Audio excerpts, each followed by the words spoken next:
Yo, yo, yo, what's up, everybody? Thank you for tuning in to yet again another fantastic indie creator interview. It is your Capes Crusader, Cody, and we are keeping it geekly with our brand new friend, John Kissee. We're here to break down Doctor Rigby and everything in between. John, welcome to the stream. How are you doing today? Doing great, Cody. Thanks for having me on the show. I love your show. Oh, thank you, man. It's awesome to be here. Very thrilled. Man, when guests start to show off that, start the show that way, my head just gets so big, it's hard for my shoulders to carry it. Oh, well, you do a good job. You've earned that big head, Hey, I appreciate it. I had the awesome opportunity to read this issue this morning. Thank you so much for that PDF. Holy crap. Yeah. This was such an awesome ride. I cannot wait to break into this. But cool. Before we do that, let's begin with who you are. So who are you and how did you get started with creating comics? Well, I did comics a little bit years ago when I was in my early to mid 20s. I did some stuff for Caliber Comics, who is kind of in a way almost like the precursor to Image back in the day. And I did a couple penciling, mostly art. I did a series called The Untouchables. It was kind of based on the old mob drama with Elliot Ness and stuff. But I just kind of did a few things. I quickly realized I wasn't fast enough and good enough to sustain it. Man, I heard the expectations for that type of stuff was just so heavy. Yeah, the actual experience, the brief experience I had trying to do a monthly book with a deadline was pretty rough. So so I did that early on. I always loved comics, but then I got into graphic design and illustration. And I actually am a graphic designer by trade. I've been a graphic designer for about 16 years. So this kind of Dr. Rigby is in a lot of ways revisiting comics after many years. I really kind of got it in my head. I wanted to, go back and try to give it another go. And I actually learned a lot of valuable things as a graphic designer that really helped my comics ability. So for me, it's kind of a big circling back around to the comics medium and something I've always loved since I was a kid. And Dr. Rigby, something I just, like we talked about earlier, a passion project I worked on in my spare time and just shopped it around to a publisher. And now Source Point Press, I was very thrilled that they were interested in publishing it. So it comes out in October. That's so awesome. Yeah, congratulations on that too. But man, we got to dig back a little bit deeper though. Backstage, you were giving me the juice about you and our good friend Dan. Yes. In the early stages, what were those days like for creating comics and trying to pitch them for you? Well, yeah, like we talked about, Dan Membiel is one of my best friends. When we were younger, we used to do comics. We were aspiring comics creators. He was more of a writer and I was a penciler, but we used to hit the conventions with our portfolios and our pitches and stuff. And as you know from your interview, Dan created that awesome comic Under God, which is like amazing and hopeful and chilling and timely all at the same time. And it's a fun adventure story. So I'm really proud of Dan. And so, he's one of my best friends, and our other friend, Jesus, we're all kind of like this triumvirate of nerds since we were young. We always were into the same things, and we kind of go over comics and film history and that kind of thing. So, the early days of conventions, I mean, it's the same. You kind of go to editors, pitch your stuff, and, I had a portfolio that typical artist, I didn't know who I wanted to imitate. One page looked like Mike Mignola. The other page looked like Bill Sienkiewicz. So it was that typical kind of like, a little schizoid back then. But it was fun. It's like, you had to eventually get a real job and get on with your life. But I have a long history in the comics. Man, that reminds me of that feeling. It reminds me of the day like I officially hung up the skateboard. When my first kid was born, she was like a year, and like I was like, man, I'm getting to the point where every time I fall down, it hurts more. Going through shoes, going through boards, like I spent my whole entire like teenage years doing that, like the moment you had to hang it up, it was just so bittersweet. How did that feel to get back into it? That blow the dust off and to get back into the creative process?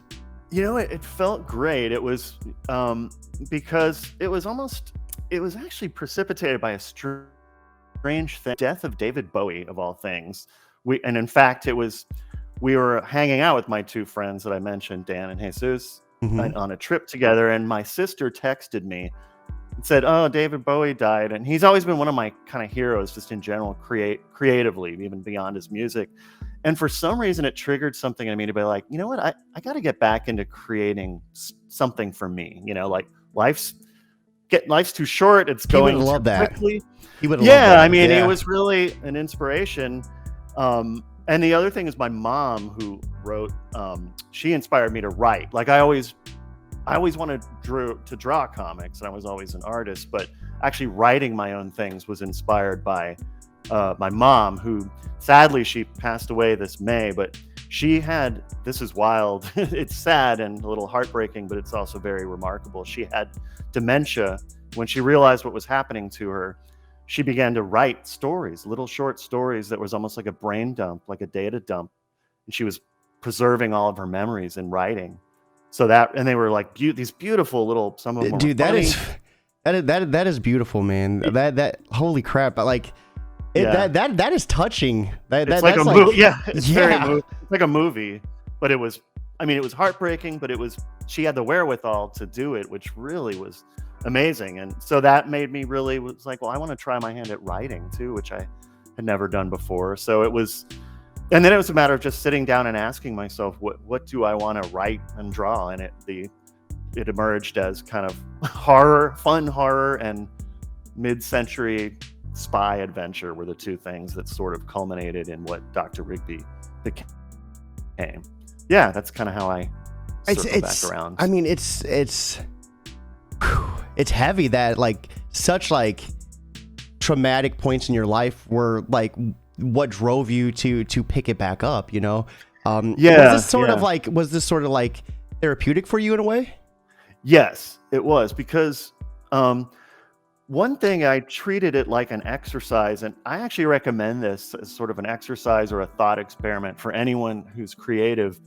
Just pretend like you've been given the green light to do exactly what you want, with no deadlines, no pressure. Pretend like the biggest publisher, the biggest broadcaster in the world has said, do what you want.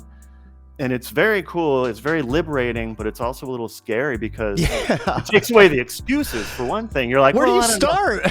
Yeah. And then you really do have to ask yourself, well, what do I want to do? What do I like? And that really is, sometimes you don't know that. So that's what I did with Dr. Rigby. I was like, all right, this is my thing. Let me think about what I like to draw, what I think is cool, what stories I'd like to tell. And a big inspiration is Mike Mignola. You know, Hellboy is probably one of the biggest influences on this comic. But I think his career path is just so interesting, beyond being such an amazing artist. He's one of my favorite artists. But the way he's created a universe solely based on stuff that he thinks is cool and likes to draw.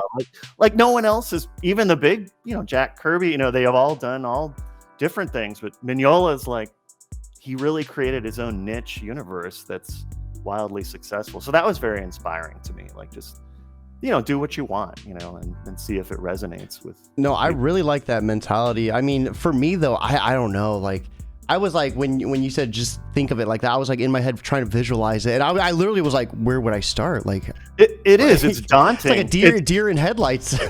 Yes, that's why I say it's a helpful exercise for any creative person, because it's daunting, but it really makes you dig deep and think like, well, what, I got to figure it out. What do I want to do? What do I want to create? Like we were talking earlier before we started, just that creative impulse, like, doing your show, it's a passion, it's like doing comics for me. It's like it's an impulse. It's like, you wouldn't be doing it if you didn't love it. I get it. Yeah. So you mentioned earlier you did work for a comic that had mafia ties to it, or the mafia was in it. Was that like sort of like where you started developing the love for that time period? Because it seems like Dr. Rigby, you said it was set in the 60s, so that kind of seems like it kind of goes almost together in a way. Not really that comic, because that was more specifically based on the Prohibition era, and it was an adaptation of the Untouchables Elliot Ness story, and that was many years ago. But the 60s mid-century thing is just something I've always loved that era of design. To me, it's almost like this sweet spot, golden age of design that's sort of optimistic, like the 50s, but it was a little more hip and there was more experimentation. People dressed cool, and I know I'm talking about the more of the idealized design aspect of the 60s. That goes into the comic though, right?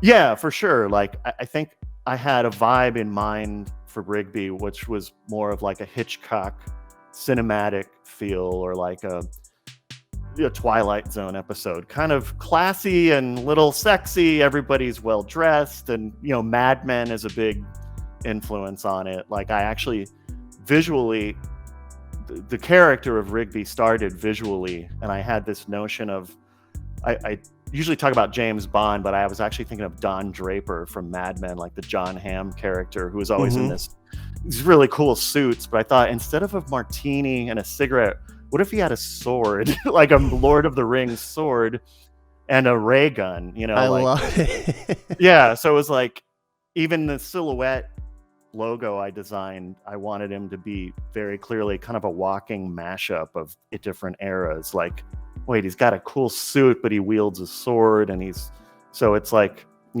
something that tells the reader that this is something that seems familiar, but it's kind of a remix of different eras of life. And that the cover, it gives me you mentioned Hitchcock. It gives me that vibe where he's like looking to the side. One of the covers are like him looking to the side profile.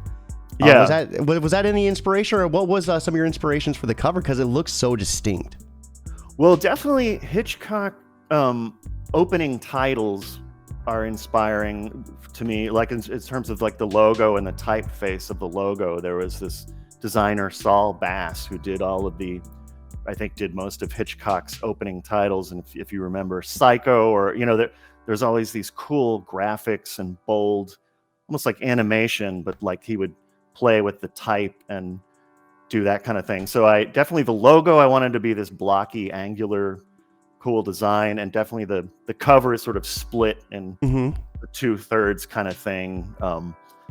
Very, very graphic, very angular kind of graphic design-y thing. And also that the cover, what I think was inspired also by a couple of like Bill Sienkiewicz covers from Moon Knight from his run. That's just classic, awesome, in your face covers. So yeah, he's it. one of my many favorites that I rip off a lot. But we have Farsh and Chops over on Twitch stopping in to say hello. Welcome to the stream. If you have any questions for John about Dr. Rigby at all, feel free to ask away. So, man, you are not only the writer for Dr. Rigby, but also the artist and everything in between. How is it letterer? being a one-man team? It seems like a pretty heavy workload for you. It is. It's time consuming, and I'm not very fast at it, but it is. It's cool though, because I have complete control, and I am kind of not a perfectionist, but I'm very precise about how I want it to look. So my graphic design experience gives me a lot of ability to really fine tune it the way I like. So, I describe comics to people as, it really is such a cool medium, because you can literally create your own world with almost no budget, pen and paper or a computer if you have it. It's like, it's a very intensive creative act. You need to understand composition, lighting, character design. I mean, it really is like you're creating your own movie. Like, you're also not only the director, you're the writer, the actor, everything about it. So for me, it's a lot of work, but it's a very rewarding creative exercise, because I can create a scene and a flow of dialogue just how I want it. And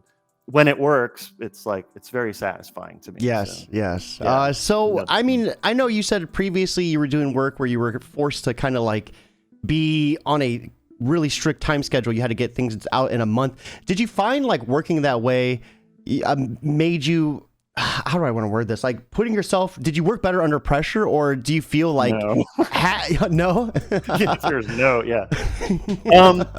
No, because I guess like I mentioned before, I want it to look, I heard this expression, don't don't aim for perfection, but excellence. Like I want it to be at least a certain level of quality. But I was much younger and not that good either. But it was part of the necessary thing of trying to get the book out on a deadline, and I had to cut corners and rush some stuff. And I was the penciler, and there was another inker, the typical process. But like a lot of things, it's like you look back at your early work and kind of cringe. A lot of it's just because I was younger and not as talented or hadn't developed skill.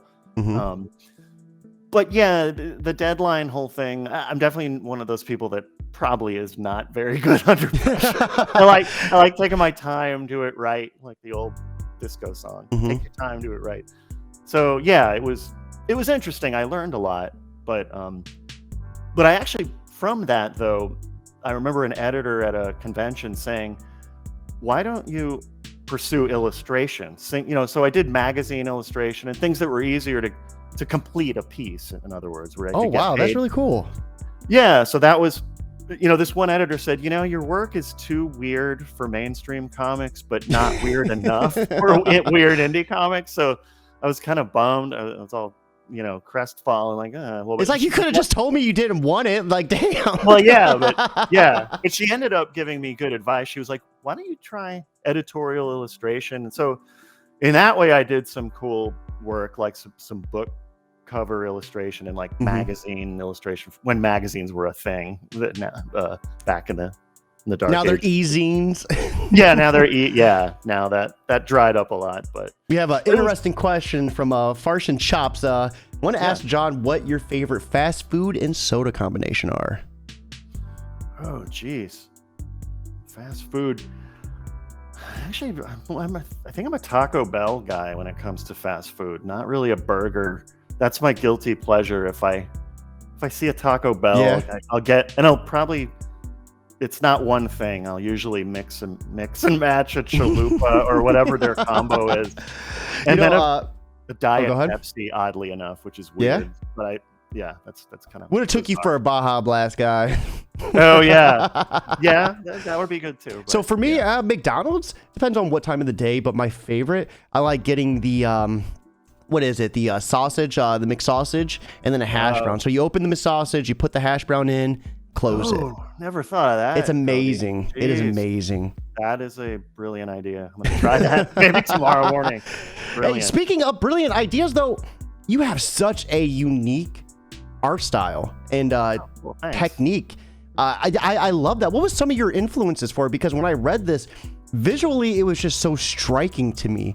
I don't think I really have seen a lot of things done in this way. Oh, cool. Thank you. Well, it's definitely, like you said, a retro feel. I wanted to go for a vibe, like I mentioned, a Hitchcock kind of, and I didn't want it to be strictly black and white, but I wanted to have that feel of like a Hitchcock film or a classic Twilight Zone episode. And the duotone or monotone thing, which we talked about earlier, was kind of an accident because I originally was going to make it full color, and it was sort of like, I wasn't that good at it, and it took too long. So I did one in that monotone look, and I really liked it. And I'd seen that before in, like, there's Comic Ghost World by Dan Clowes, and a few other comics have done that, where it's like solid line art, and then they pick one or two variants of a color. And my intent was to switch up the colors depending on the story. But like we talked earlier before the beginning of the show, that trippy look that's in the comic is almost, that was a happy accident because I put an overlay that added this bizarre purplish tint to it. I was like, oh, that looks cool for the trippy interior of the haunted house setting. Yeah. Are those put there like with purpose? Like on the cover, for example, we see it on the candle lights, on the eye, like near the eye regions. Like, is that trippy effect? Like, does that have any like symbolism or purpose to it, or is it kind of just there to be texture? It's sort of meant to highlight certain parts of it, like the eyes of the character, or like the candles on the cover. It's used mostly to highlight parts of the composition and just make it look cool. Really. It felt like that was really prevalent during the more like trippier parts. I don't want to get into spoiler territory, but But like, you know what I mean? Like it was more prevalent like during like the spooky times. Yeah, it was definitely intentional because there's sort of a haunted house type ride that he goes on, and it's a normal ride, but he quickly realizes something has possessed the entire ride, and it's entering into this bizarre, horrific dimension inside the ride. So I started to add it gradually, and then it goes from just flat green color scheme to this trippy, purplish, nightmarish look. I thought that was such a cool transition too. Like when I got to that part, I was like, wow, like this is like it was just the uniqueness of the art. Like I just love the palette, the way it like transitioned to that, and it's like, dude, this is like such a unique experience. Now, Dr. Rigby's a unique character as well. He gives me kind of a paranormal James Bond vibe. Exactly. That kind of sums up the premise. He is like sort of a supernatural or paranormal James Bond, but I wanted to make something a little more interesting and strange with him as a protagonist. So it occurred to me it would be neat to have him almost speak and narrate in this old-timey Gothic style that's much closer to like H.P. Lovecraft, as though Lovecraft himself was fighting these weird monsters. So he looks like Bond. He's well dressed and he's a badass, capable combatant, but his personality is he's a weird, arrogant weirdo, kind of an aloof, strange person. And like we had discussed earlier, he's older than he looks, and he has kind of a mysterious origin, and he doesn't really age normally. At the time of the stories, he's like well over 100 years old. And so he narrates in this style that I got the idea from actually the Anne Rice vampire books, where she brings up this really cool point of, if you were really a character like a vampire, which, spoiler alert, Rigby's not a vampire, but he's a long-lived person, that she points out you'd have trouble adapting to the language changes and the customs of the time. If you didn't age, but everything else changed around you, you'd have to adapt with the way things are changing. So I wanted Rigby to sound like a bit like an author from a Victorian author who has existed all this time and is trying to sound like a modern man. So in a way, it occurred to me, as a character, he's sort of a mashup of two of the arguably the coolest characters from the 60s, which are Bond, James Bond, and Mr. Spock. Okay. So on the one hand, he's this good-looking guy who's a capable combatant, but on the other hand, he's this otherworldly, strange dude that's not quite human, and he's got this mysterious past. So that's what the vibe I wanted to give off with Rigby. No, I think you really hit the nail on the head with it too. It was he was definitely a fun character to read. For everyone that is watching, right there is the previews world link to the pre-order for this. Now, if you're unable to pre-order, feel free to share that on Facebook or Twitter, because word of mouth is 100% free, and you might have a friend or family member who would love reading this book. Pre-orders are going live until when's the final cutoff date for them? I think it's October 2nd, or 3rd, early. And then October. It goes live the 26th. Yeah, it should come out, actually be in stores. That's awesome. So it was a really, really unique experience too. This was split up into 3 parts. Yes, it was originally conceived as shorter stories. So the idea was, I thought maybe it would be in an anthology, and it actually made it a little easier in my head to split it up into parts. And I would work on it for a while, stop working on it, complete a part. So that was the initial reason why it's sort of split up into smaller pieces. No, I really like that way too. I think it kind of built up the cliffhangers and the anticipation for it as well. Yeah, thanks. I almost try to treat each little page as a mini cliffhanger in the storytelling. It's like the action stops here, and then some other reaction is on the next page, and yeah. Yeah. Oh, go ahead. Well, I was gonna say I do have other stories in the works. I have another completed short story and some other story arcs planned. Hopefully they'll let me do some more. And for Dr. Rigby? Yeah. So how far are you planning on taking this series if given the chance? Well, Pretty far. I have a lot of story arcs planned. There's like a superhero epic. I have a whole a vampire story, a bunch of several short stories, and they're all sort of different and trippy and weird in their own way. So I'm hoping, Source Point Press will want to do, because this is just a one shot. It's not really an origin story, but it kind of establish who the character is. Sounds like this world is like really unique too.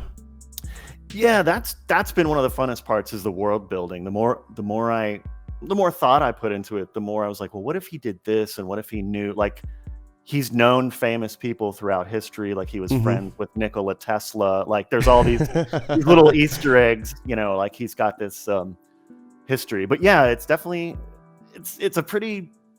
That's one of the funnest parts of it, is the world building and the character. It's like you're just creating your own world based on stuff you think is cool, which is, how fun is that?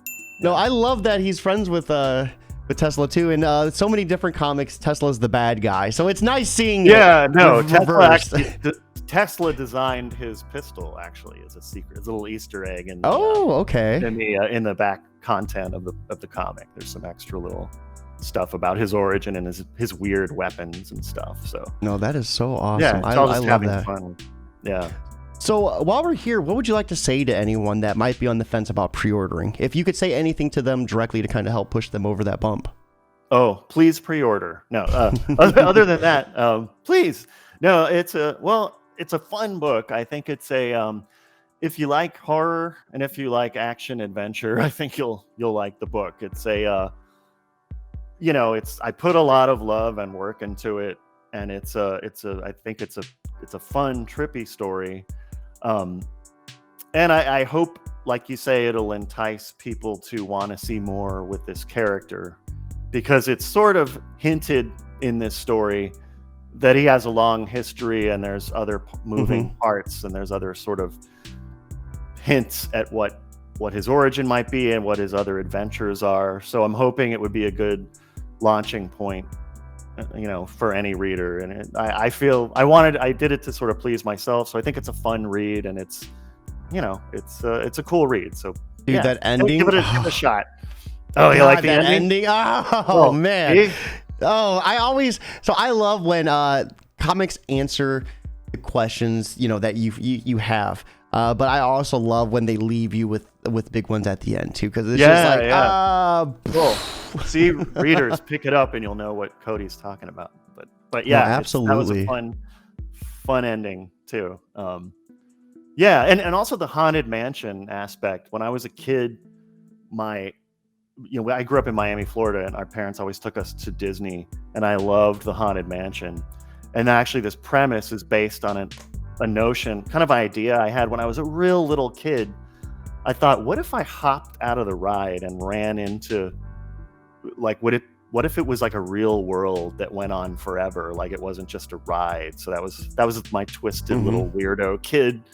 God, your parents probably hated you. They're like, don't let John get near it. He's gonna run off. The scene where Rigby lifts the bar. I was like, he's gonna put the bar up and hop over the safety bar and run into the ride. But yeah, I loved scary stuff. Is it like I love the Haunted Mansion, and like It's a Small World gave me the creeps as a kid. I was like, that song is, but so definitely the haunted house theme park ride was I thought was just a fun premise.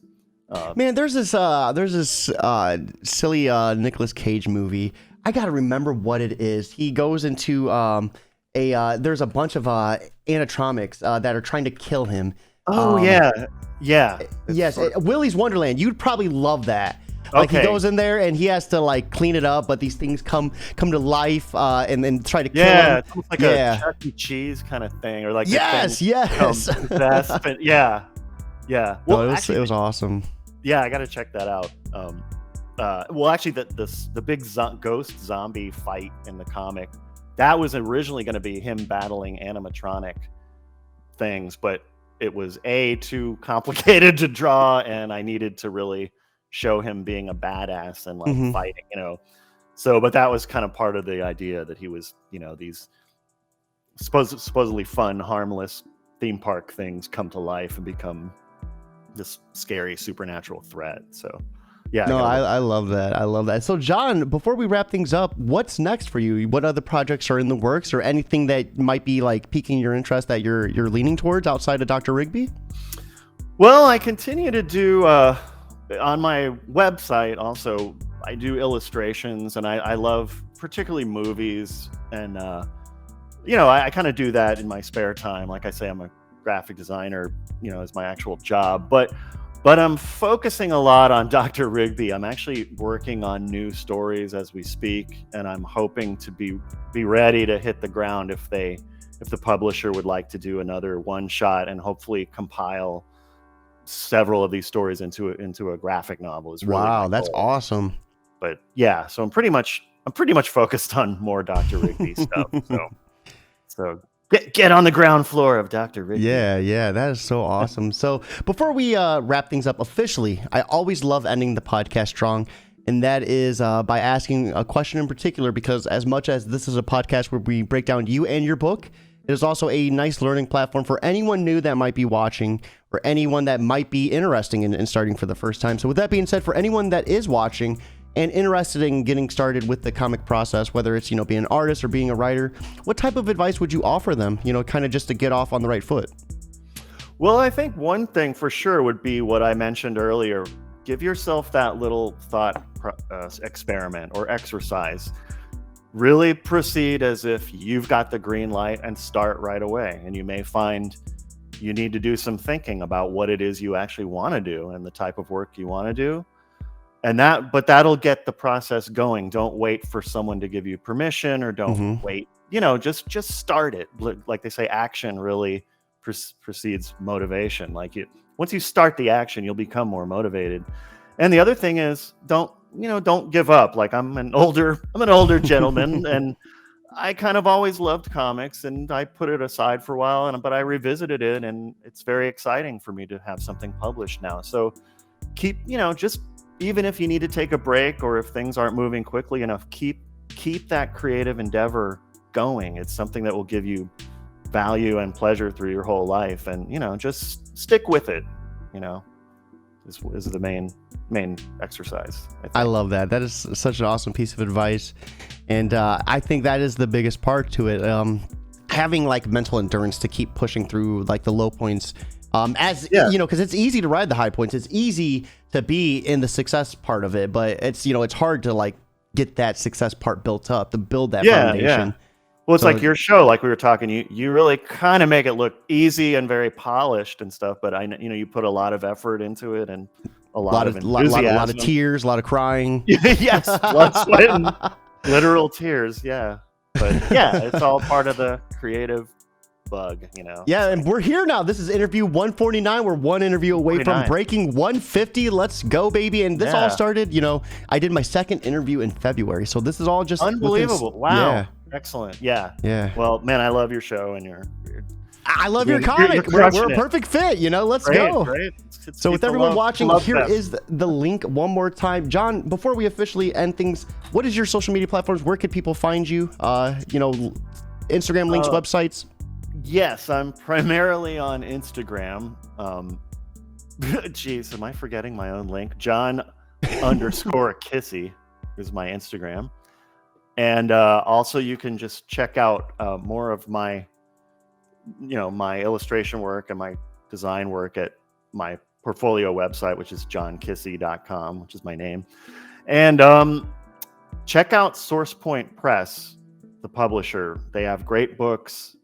They have a great mission statement. They're committed to creativity and diversity, and the book will be available for sale later there, and it's currently solicited in previews. So just look for Dr. Rigby in previews, and that's pretty much it.